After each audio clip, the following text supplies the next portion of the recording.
By the new year, a new exhibit will open at the Mesa Southwest Museum. It's the work of many talented artists and photographers using a famous Arizona desert landscape as their subject. East Valley Bureau photographer Britt Jones went along as they rode into the Superstitions.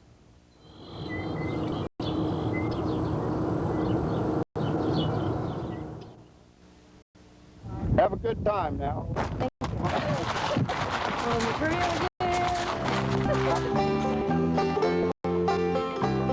It's a 5-day trek on horseback into the Superstition Mountains.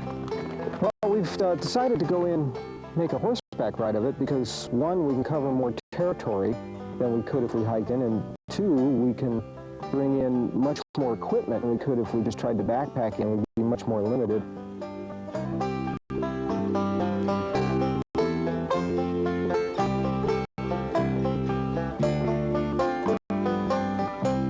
At the Mesa Southwest Museum, we tried to document Mesa and a 50-mile radius. So we're documenting the Superstition Mountains and sponsoring a trip of 7 artists into the Superstition Mountains. Each one of them will do a whole series on the Superstition from their medium. We will put those all together into a major exhibition that'll open at the Mesa Southwest Museum next January. And those go all the way down the slope here, down to the creek bottom. We have people who have a national reputation, and we have people who have just a regional reputation. This is a wilderness. People can't come in here and mine and graze and do all the things that they do every place else. And this is the last place that you're going to be able to see the desert and feed it. When we were riding through the mountains yesterday, I was really thinking about probably before white man, even before Apaches. What this country was like when the Hohokam probably came up in here in the winters to hunt and camp by the springs. Now I'm doing some idea sketches, I call them. Just the majesty and the skyline, I think, is pretty impressive. That's probably the thing that's most difficult to capture, I think, is relating that to majesty on canvas. I normally deal with an urban environment where there's always evidence of people. The opportunity to come out in the Superstitions was an opportunity to come out and deal with an environment where there are no people, to get away from things scaled for man, you'd say, and deal with things scaled for God. Most of these places would take you hours and hours to walk to, and this gives me the opportunity to work on location for several days straight. This is really wild country, too, and some of the most beautiful in the United States, and so it's worth a little bit of sweat and dust and discomfort. It's an unusual opportunity to get this close to the landscape, for one thing. Anything like that in Chicago? Well, yes, of course. The canyons of Chicago are not too dissimilar from the canyons of the Southwest, except the canyons are buildings, of course. Some places in the Southwest I find overwhelming. I think it has to do with many ways that plant creatures figure out how to survive out here.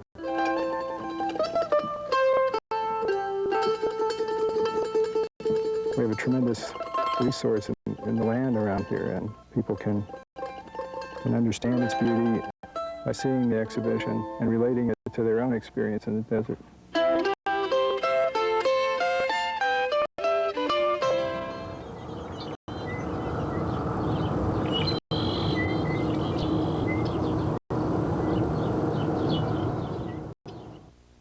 Terrific stuff. Yeah, yeah. Did you just say terrific stuff? Beautiful. Oh, okay. Thought we were Beautiful mind reading here. Still ahead on Channel 12 News. Any relief in sight from our weather? Ed Phillips has the forecast. And here is our list of streets.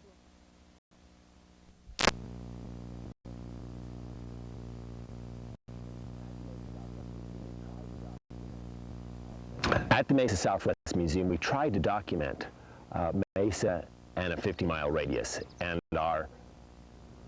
one of our major attractions to the Mesa area is the Superstition Mountains. And there's a lot of legend and lore and mystique that's associated with the Superstitions. And we wanted to have an exhibit that would help document that. And this exhibit will be put together by the 7 artists that are participating on the trip. Each one of them will do a whole series on the superstition from their medium, whether we have photographers and realist artists and ones that look at it a little bit more abstract, ones that look at it humorously, and we will put those all together into a major exhibition that will open at the Mesa Southwest Museum next January.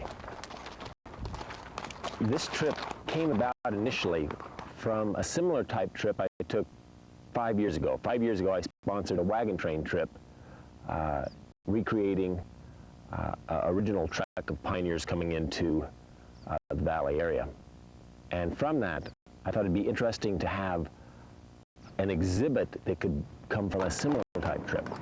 The exhibit will consist of probably between 40 and 50 pieces of art that'll document the superstition from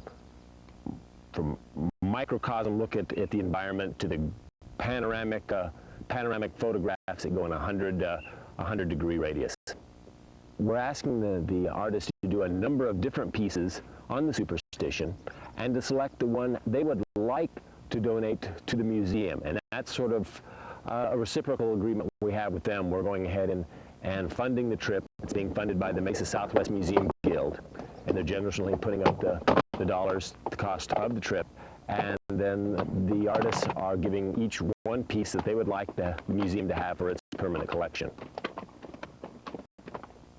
Well, we've decided to go in and make a horseback ride of it because, one, we can cover more territory than we could if we hiked in, and two, we can bring in much more equipment in canvases, paints, and so forth than we could if we just tried to backpack in. It would be much more limited. Also, for the photographers, their cameras are larger format cameras and are heavier, and therefore need some heavy tripods and so forth, and we can do that with the horseback, with pack horses.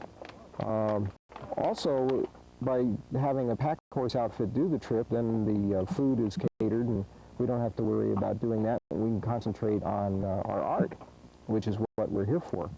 I think it's real important for artists to be able to get out of their studios and get out into nature and be with other artists at the same time so they can compare notes and ideas and knowledge and ways of doing things and little tricks they may have of how to capture something in paint or photography.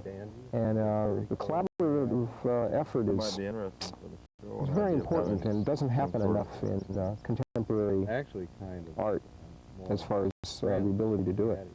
5-day trek into the superstitions on horseback, and for all of us, it's the first time we've ever been in the superstitions on horseback, so it gives us an entirely different perspective of the mountains. Part of it is the atmosphere we're creating, so we can have that feeling of stepping back into time, and again to give us a different perspective. Some of us have hiked in the superstitions, but going at horseback at a different mode of transportation, a different rate, gives us a whole new and different perspective of the mountains and the mystique of the mountains. The Superstition Mountains have more name recognition than Arizona and Phoenix combined. The legend and lore of the superstition and the Lost Dutchman is known throughout the world. And we think this might be an ideal exhibit to look for places to travel even outside the state, maybe even planning a European tour of this exhibit and travel it to Germany and France and get a little of the legend and mystique of our special area to other people in the world. One thing's interesting about our selection of artists is that we have people who have a national reputation and we have people who have just a regional reputation, so it's a nice mix there. There's the knowledge and experience of an artist who's been out selling his work on the market for 20 years versus someone who's been doing it maybe 5. You know, and you can learn a lot from each other that way. It's been a real valuable experience. When you're out there painting or drawing, people tend to, one artist will go and look at the other person's work and you'll talk about things, and photographers will talk about the best exposure or how something they might be able to, they think the other person might want to look at in the way of a view or a concept. Or a lot of it is just sitting around the campfire at night or the dinner table and talking about experiences and and other places they've been that they think are great places to go, and knowledge that comes out that someone's been reading this article or that article, and it works out real well. There's one at the very top, right in the nuts, there's a rock about the size of a horse jammed in there, and you either have to crawl through a little hole underneath the rock and come around, or you have to go up around one side or the other of it, and that's the only hard part. To a lot of people, the Lost Dutchman legend is the most important thing about the superstition. And to me, the only significant factor about it is that it signals the beginning, probably, of our exploitation of this area. And what's important to me about being here now is that exploitation has stopped. This is a wilderness. People can't come in here and mine and graze and do all the things that they do every place else. And it's really important when you think about 5 miles over there is 150,000 trailer courts with masses of people just bulldozed areas. And this is the last place that you're going to be able to see the desert in Phoenix. I mean, it's gone. As an artist, I'm basically a studio artist. I don't really have the opportunity to come out here and spend 5 days just drawing and looking and gathering information to go back and take back to my studio and paint. And then to be around other artists and to share ideas. It's just something you don't have once you leave art school. It's just very, very special.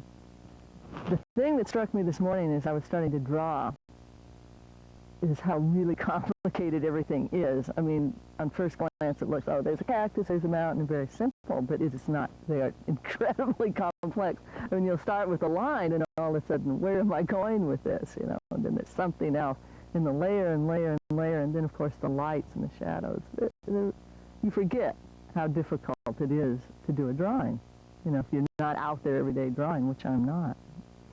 I'm really, you know, other than just the awesome beauty of the whole area, I'm really interested in the geology on a very elementary level, that this whole thing happened because of volcanic action and then water erosion. I mean, this is the main factor here. I mean, there's very little water. I mean, where was this coming from? But, you know, this incredible, I think we're sitting in the middle of a caldera right now, which was sort of an area that caved in on itself from the volcanic ash. Millions of years ago or whatever. And all these little, like Weaver's Needle and Miner's Needle, are basically the cores of ancient volcanoes. It's very exciting. I'm here because as my career began to take shape, I found that I was particularly interested in painting landscapes, and painting landscapes that were uninhabited. And there's a certain adventure aspect for me to go out in these wild places and come back and make paintings from that experience. Specifically now, I think I've kind of tuned in, at least for the time being, on the idea of painting wilderness areas.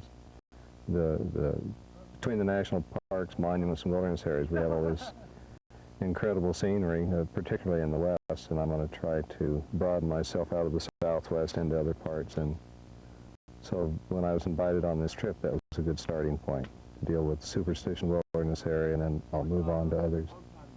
Part of my purpose is to go out and look at something with a fresh eye and present it to people and ask them to consider things that they never thought of as art. Well, I've read all the history I can find, and much of it is kind of mythology. When we were riding through the mountains yesterday, I was really thinking about probably before white man, even before Apaches, what this country was like when the Hohokam probably came up in here in the winters to hunt and camp by the springs.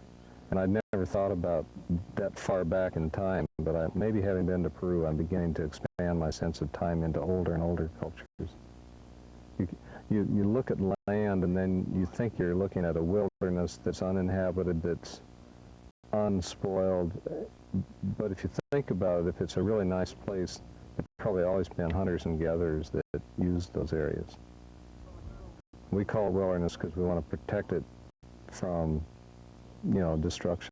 And of course we know we can destroy land really quickly in the 20th century. I thought this was a great opportunity, one, to see the country and be exposed to it, which I never really have done other than from a tourist standpoint, even though I've lived in this area all my life. And two, the opportunity to be exposed to other artists as they work, and I think Fogelberg would be share ideas with them. right in with Bruce on that. You know, interact with them, I think, is real important to an artist. It's very difficult as an artist, I think, to produce constantly in a vacuum. I think you need outside input. I'm certainly not attempting to capture the Old West mystique, anything to do with the Lost Dutchman or that sort of thing. That history in that sense has no interest to me in terms of my art. In my work, or at least the way I respond to things is the light and shadow patterns are probably the first thing that catch my eye. And at certain times of the day, the patterns are just extremely interesting here, the intricacies of the rock patterns, and just I guess the majesty of them and the skyline, I think, is pretty impressive. That's probably the thing that's most difficult to capture, I think, is relating that to majesty on canvas. At this point, I've been responding more, I guess, to the horses and to the camp dog that was with us, seeing how they act during the trip is fairly interesting to me. And I would like to incorporate some of that into my work for the show. I think I normally deal with an urban environment where there's always evidence of people. The opportunity to come out in Superstitions was an opportunity to come out and deal with an environment where there are no people, where there's no evidence of people, and to really look and see, what is this environment? What does it look like? For me, beyond just a pretty picture. How do the flowers look? How the size relationships differ, and things like that, and how that will appear in a photograph. So the opportunity to come out and do that was very, very exciting. To get away from things scaled for man, you'd say, and deal with things scaled for God. It's a wilderness environment within close proximity of an urban environment. One that up to this point hasn't been destroyed or hasn't been encroached upon by the urban environment, although that's starting to happen. So I think in photographing this environment, it's important because of its the natural state of it, as it were. Also, besides Indians lived here and the Lost Dutchman mine, it's also been part of probably my history growing up in Western, and watching Westerns and that. So to be here, to be riding through this environment, or the Superstitions, it's giving me a whole different perspective on what I grew up with. Some of the trails we've been on, I can hardly imagine careening down at high speed as they used to show in the movies. The opportunity that I have here is to be more intimate with the land. The area where I live near Tucson is similar in climate and topography, so it's not that I'm learning so much from a really foreign area, but it gives me the opportunity for a real intensive study of it. And the fact that we're on horseback means that you spend more time looking and at things that you wouldn't normally pay that much attention to. This particular painting I'm working on, there isn't a great deal of scenic beauty, but there's something about the intimate space of the light and the shade patterns and the horses tethered and people laying around under the trees that that's the essence of the experience. Yesterday, what we were seeing was great vistas out across the valley. And if we'd been able to get a long break there, I'm sure I would have done something that captured a sweep of land and the colors that sweep across. But here it's more intimate. I'm beginning to get real close to horses too. Sketching technique that I'm using is something that isn't practiced as widely now as it was 80 or 100 years ago. And I really didn't this in school. It's something that I've had to work to try to learn for myself, and it's called plein air painting. You work with wet oil paint over the entire panel or canvas that you're working on. Instead of working in layers and letting something dry and then painting over it again, the idea is to use oil paint as a sketching medium to record a quick impression. The idea of working this way is that you can take the information, the data or whatever you want to call it, that you get from the sketch and take it back to the studio and use it as if somebody was painting from a photograph or a drawing. Except with this you get the advantage of having painted the subject once before. It's the first time I've had any experience with a museum staff that's in any way sensitive to what some of the artists are trying to do in the Southwest. I hope that this means that they're going to continue to be excited and get involved in projects like this. It's a wonderful way to get the artists together in the first place, which is, there's a lot of communication that goes on, that needs to go on.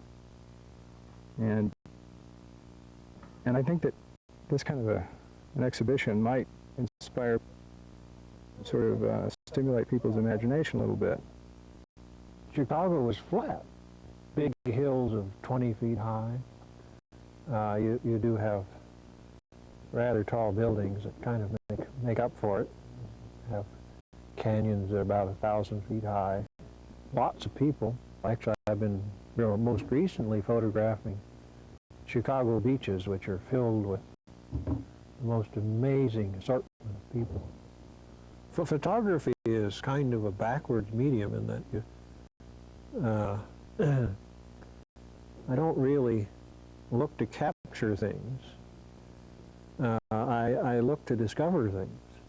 It's a kind of a magical confluence of